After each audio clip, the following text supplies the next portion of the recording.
¿Cómo aprender a dejar atrás el odio, los rencores, los resentimientos, para andar por la vida más libres, más ligeros de equipaje? Este es el tema de hoy con la máster Ivonne Cerdas del Centro Psicológico Queter. Buenas noches, Ivonne.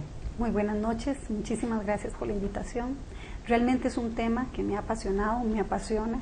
He estado trabajando mucho en entender consecuencias a raíz de esas emociones disfuncionales que nos llevan a enfermar, porque entre esos sentimientos que nombrabas, la molestia, el enojo, la cólera, la rabia, la ira, la furia y en un grado mayor, la raíz de amargura, termina trastocando nuestra salud física. No nos damos cuenta que ese término raíz de amargura implica no solo algo a nivel emocional, sino es una raíz que corre por nuestra sangre, es algo que está en nuestro torrente sanguíneo.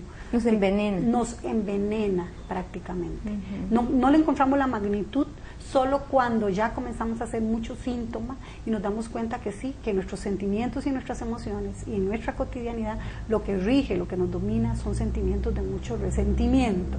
A veces, Ivonne, yo creo que tal vez como por ser más educados o nos reprimimos y no le decimos a la gente que nos hirió, que nos lastimó, lo que sentíamos. Tal vez acumulamos esos rencores, esos odios, porque nos tragamos todo y lo fuimos alimentando por dentro. ¿No será mejor de pronto tener un buen pleito y decirle a la persona las cosas, pero sacar todo afuera? Sí es importante sacar, que es lo que enferma a muchos porque lo tragan. Hizo un estudio en donde los problemas tiroidales, por ejemplo, que tienen que ver mucho con el área de la comunicación, con la garganta, tiene que ver mucho con el no poder expresar lo que uno desea hacer o hacer. Es ese silenciarse, no solo en la voz, sino en el acto, dejar de ser. Y hay muchos síntomas, como la gastritis, la colitis, las migrañas, que son casi siempre, y yo le pido a los televidentes que traten de monitorear un poco esto, que después de un buen colerón tenemos un buen dolor de cabeza posterior. Esos enojos que no salen, esos enojos que se quedan, esos enojos que no se expresan. Ahora, planteas el hecho de que si es bueno tener un buen pleito, probablemente es bueno sacar y no guardar, porque lo que enferma es guardar, es como dejar basura ahí. Sí, por eso tal vez sea mejor pelearse. Pero lo que se recomienda es poder sacar, pero asertivamente, no agresivamente. Entonces es poderlo sacar de una forma funcional, en donde puedas asertivamente plantearle a la persona que te hirió: me duele esto, me siento así, por esto, esto y esto, pero de una forma diferente, porque agresión con agresión provoca más agresión. Es como una cadena que se abre y que puede ser que no se cierre nunca, y la idea es pararla. Pero si alguien, tal vez sea mejor, no es lo recomendable, pero si a alguien se le sale y se enoja y explota, tal vez es mejor que guardarlo. Lo que pasa es que muchas de esas salidas de enojo han traído consecuencias muy grandes en muchos sistemas familiares, porque se pierde el control.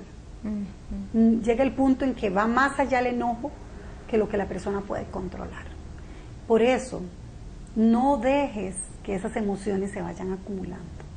Por eso, sácalo. Técnicas hay, silla vacía, escritura, narrativa, cartas, confrontar a la persona de una forma asertiva, con frases asertivas, pero desde el sentimiento. Poder plantear: a mí me duele esto y esto, estoy sintiéndome triste por esta situación que pasó. Hablar desde el corazón y no desde la razón. Pero usualmente hablamos desde la razón: es que usted sabía que tenía que hacer esto, pero usted no lo hizo, entonces usted... No, ¿qué siento? Me siento triste por lo que hiciste. Me duele lo que acaba de pasar. Es hablar desde el sentimiento, lo que va a provocar mayor sanidad, poder reconocer esas emociones que nos traen destrucción y que al final destrucción no solo emocional sino física. Y ahí es donde quiero plantear un estudio sobre las emociones R, de resentimiento, de rencor, de rabia, que nos llevan a conductas de depresión, de desilusión, de desánimo, y que van rigiendo nuestra vida. ¿Y cuántos hoy, al escuchar este programa, pueden decir: sí, yo vivo desilusionada, yo vivo deprimida, yo vivo resentida.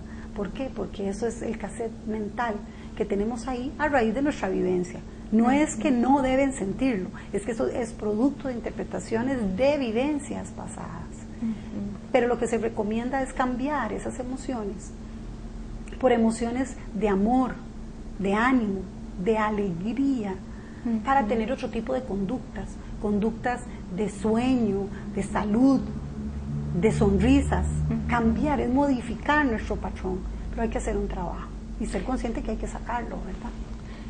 En nuestro próximo segmento me gustaría que invitáramos a los televidentes, a las televidentes, para que hagan una lista de las emociones que manejan más seguido, para que vayan distinguiendo cuáles son las emociones que les fueron provocando ese dolor.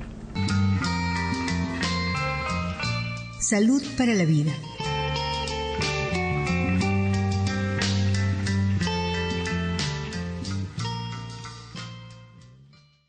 ¿Existe una manera de darnos cuenta de cuáles son las emociones que nosotros estamos usando para tapar las verdaderas emociones que nos duelen, que no queremos sentir? Claro que sí. La emoción predominante y lo que uno ve en la vida cotidiana, en los negocios, en el trabajo, en la calle, es el enojo. Es andar siempre a la defensiva. Esas emociones que nombré anteriormente, que son emociones secundarias, que nos protegen, son como esa máscara, son como esa armadura que nos colocamos para no sentir los ataques o el dolor en el interior.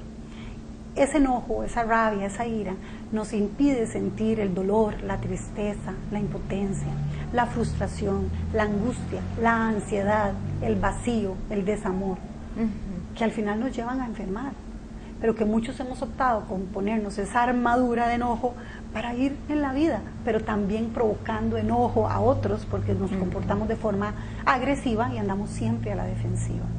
Yo invito a que para poder evaluarnos, nos demos cuenta cuándo es que estamos enojados, con quién y por qué, y darnos cuenta si queremos realmente quitar ese enojo de nuestro corazón, porque existe no solo el deseo de quitarlo, sino la voluntad, y la voluntad va más allá, es todo aquello que fue construido y que quedó grabado. Y a veces uno puede decir, yo quiero perdonar a mi papá, por ejemplo, yo lo perdoné, yo lo perdono, pero cuando lo volvemos a ver sentimos aquello y nuestro corazón, y dice uno, pero yo lo había perdonado. Bueno, probablemente desde el deseo, pero tu voluntad no es perdonarlo, porque recuerdas que te hizo sentir poco querida, poco valorada, no importante, y cuando lo ves, es eso lo que sientes. Entonces poder llegar al convencimiento de que sí quiero sanar, y para eso hay que hacer esa factura, ese documento, en donde podemos poner cuál es la deuda, lo que se nos adeuda, para luego saber qué querer hacer. Lo entregamos, es bueno sentarse y hacerlo, me dolió esto y esto, por esto y esto y esto y esto, y ponerle nombre y apellido, y luego o quemarla, o contárselo a la persona y decirle, mira, yo resiento esto y esto y esto, con amor, no agresivamente, o trabajar con la silla vacía, y decir, aquí está mi papá, y yo le hubiese querido decir esto, esto y esto y esto y esto, y eso me genera mucho dolor, pero es todo un ritual para poderlo sacar. Claro, pero hay una cosa importante, y es darnos cuenta que perdonar no es para que se beneficie el otro, sino para beneficiarnos nosotros. Es pensar en dejar ir, en transformar esos sentimientos, esas emociones por el bien nuestro. Es que eso es lo que a veces cuesta que uno entienda. Porque no sabemos que el que más se beneficia no es el perdonador, sino el perdonado, el que perdona. Es quien perdona, porque quien perdona, quien no ha perdonado, está cargando un grillete en sus pies. Y en ese grillete lleva amarrado a todas aquellas personas que en algún momento de su vida le generaron un dolor emocional, un dolor físico, un maltrato, un abuso, pero ahí lo cargamos. Y esa persona puede estar en estos momentos en lugares agradables, no sabe que te tiene amargada, pero vos lo cargas. A todo lugar donde te diriges, cargas con ellos. La decisión está en ustedes, está en uno, está en el otro. ¿Quiero o no quiero liberarme? ¿Quiero seguir cargando todas esas cadenas hasta que muera? Hay personas que han muerto con ese resentimiento y ese rencor, y ese mismo resentimiento los ha llevado a la tumba, porque los ha enfermado a grados donde su cuerpo físico se ha trastocado, porque pasan los días, pasan los años y nunca son felices, porque el resentimiento puede más que ellos. Entonces es cuestión de agarrar esa factura y después y decidir, no sé, liberarla, romperla, quemarla, pero seguir nosotros adelante. Dejar ir. Hay en un taller que hice sobre el perdón, unas personas me decían, ¿cómo sé yo si esto realmente funcionó o no? En el momento en que vuelves a ver a esa persona, o si ya no está, en el momento en que la recuerdas y tienes compasión por ella, ya no tienes enojo, sino te da lástima, porque entiendes que lo que hizo, cuando lo hizo y como lo hizo, en muchos momentos fue por motivos de que fue su patrón, también lo vivió, ese mismo maltrato, o que a veces su ignorancia lo llevaba a ser tan intransigente, tan exigente, que llegó a herirte por querer tener algo muy perfecto. Pero es cuando volvemos a ver a aquella persona y le tenemos compasión. En ese momento uno se da cuenta que perdona. Ahora, no es necesario que yo vuelva a tener una relación con esa persona. Qué lindo esto que me decís, porque se iba, y es diferente perdonar a reconciliar. Uno puede perdonar a un padre, a una madre, a un esposo, pero no necesariamente volver a reconciliar una relación. Por ejemplo, lo pongo en la situación de un abuso. Estoy pensando en una niña, un tío, por ejemplo, con un abuso. Ella puede llegar a trabajar ese abuso en un proceso terapéutico para poder salir adelante, para poder trastocar lo que en su autoestima quedó dañado, pero no necesariamente el perdonar para liberar implica volver a una relación con esa persona ofensora. Porque se expone. Exactamente. Nuevamente. Entonces uno puede perdonar y saber cuándo es importante volverse a reconciliar con quien causó dolor, o cuándo en otro momento es dejarlo ir, dejarlo libre, dejarle pensar que esa persona sea feliz, tenga lo que le corresponda, pero hacer nosotros nuestra ruta por separado. Entonces no es lo mismo perdonar y reconciliar, ¿es cierto? Y no es necesario. Y muchas personas no perdonan pensando que tienen que reconciliarse. Exactamente. ¿Qué? Entonces, ¿qué? Tengo que aceptarlo en mi casa, entonces tengo que prestarle a los chicos y tengo que sonreírle. Bueno, no. Puedes perdonar, mas no reconciliar. Pero tener paz. Quitarte el grillete, soltar, dejarlo ir. Para que no te enfermes. Eso es muy importante. Para terminar, Ivonne, ¿qué pasa entonces con esas personas? Porque estoy recordando un caso de una persona que le hicieron algo muy, muy duro a su hija. Fue un abuso.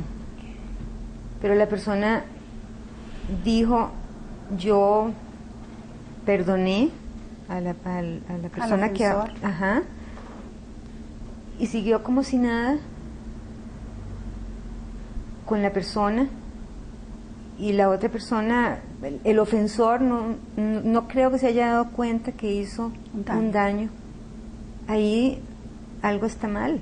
Claro que sí. En las dos partes, en ¿verdad? este caso, sí, porque entonces ya pasaríamos como a situaciones de codependencia, en donde yo no puedo dejar a un ofensor que me está causando daño, porque yo siento que si lo dejo, yo voy a ser infeliz.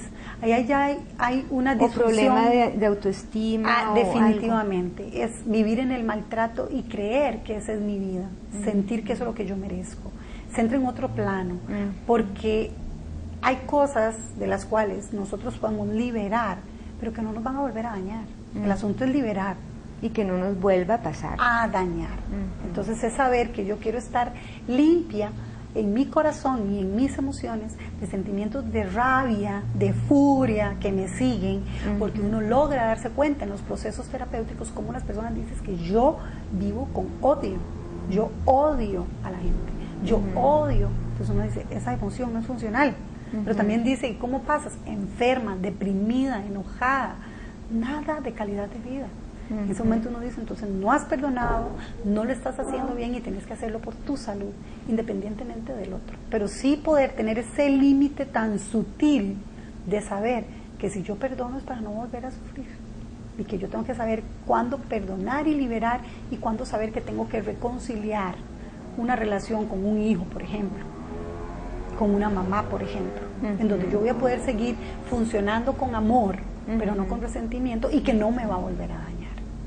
Entonces hay que tener muy delimitados los espacios, saberlo hacer, pero hay que primero conocer cuáles son las emociones que tenemos y con quiénes y por qué. Entonces tal vez invitar a los televidentes, a las televidentes, para que si quieren aprender a dejar atrás esos odios, esos rencores, hagan una lista de las emociones que más sienten y por qué las sienten.